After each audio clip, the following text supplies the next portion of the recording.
Il se monte et se démonte comme un vrai Lego, en un peu plus lourd.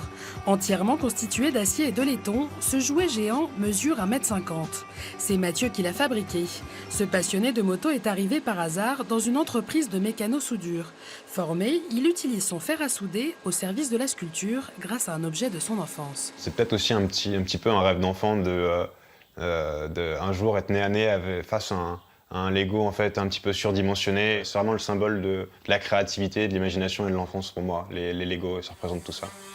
Dans l'ancien garage de son grand-père, le sculpteur vichysois a créé 3 personnages Lego depuis 2 ans. Aujourd'hui, tous exposés dans une galerie d'art près de Cannes. Pas de croquis ni de géométrie, ces seuls modèles, les figurines d'origine.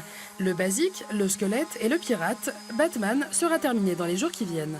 Je voulais vraiment reprendre le plus fidèlement possible l'esprit Lego avec tous ces objets qui peuvent s'emboîter les uns les autres pour créer donc, la pièce finale en fait.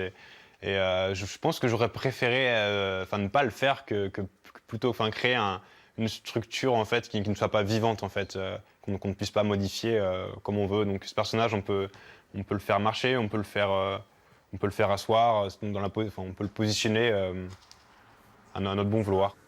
Plus de 2 mois de travail ont été nécessaires à Mathieu pour créer cette sculpture. Elle sera exposée à Vichy les 22 et 23 juillet prochains, avant de rejoindre les autres figurines géantes à Cannes.